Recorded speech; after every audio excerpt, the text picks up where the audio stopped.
creating and realizing economic value. Bursting economic pressures.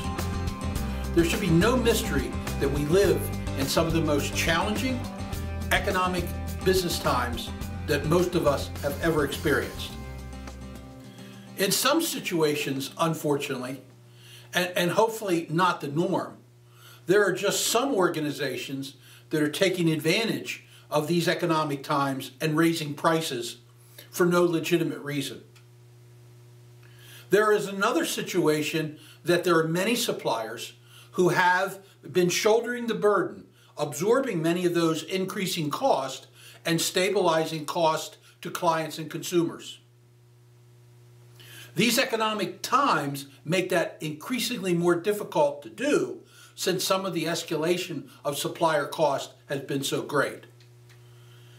And third, what we're now realizing is that many of these suppliers have now understood that for them to sustain the required levels of profitability that they have and to stay in business, which helps them stay in business, they must now adjust their pricing models that reflect some of these increases in the cost that they have absorbed in their organization. And they're now passing on some of those costs to their clients and consumers. So what I'd like to speak about briefly is this whole process around the go-to-market pricing. And the thought process is that many suppliers have been, in fact, creating these extraordinary value adds that do have a very positive pricing impact on their customer. Unfortunately, many suppliers have not had the process or methodology to effectively communicate what these value adds are and how they have economically played a positive impact for their customer.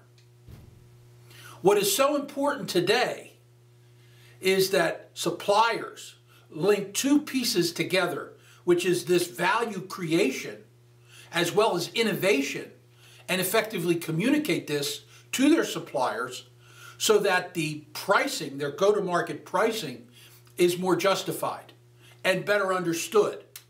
I'm not arguing that it would be accepted. However, it's the first step in having both the client and a supplier work collaboratively in understanding any increases in market prices.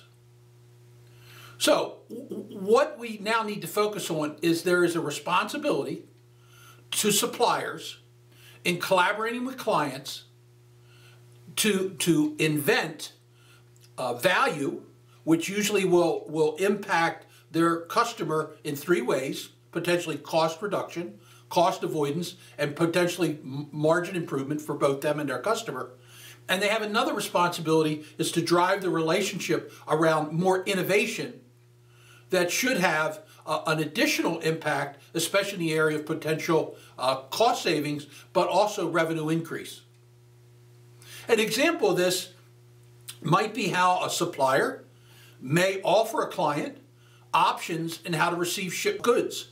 It could be by taking a larger order in a larger type container by a different mode of transportation, could stabilize the pricing, the total cost, the total pricing, versus what it was before. The unit pricing may be similar, but the total cost, as you look at the solution from both the product purchase as well as the shipping and handling, etc., may be less. So this is an example of how a client and a supplier might work together. So what I'd like to offer up today is sort of a 5-point bursting the economic pressures plan.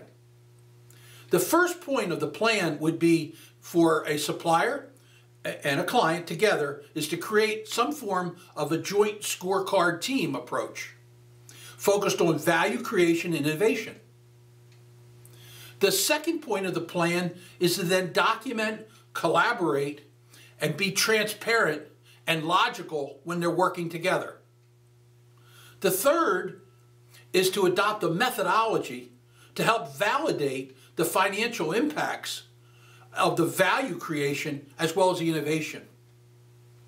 The fourth point of this bursting the economic pressures plan is to install regular progress checkpoints intervals where both the client and suppliers meet with their teams to understand the progress and agree on progress being made. And finally, maybe the most critical, is to establish a joint supplier-client partnering agreement that makes mutual success a top priority.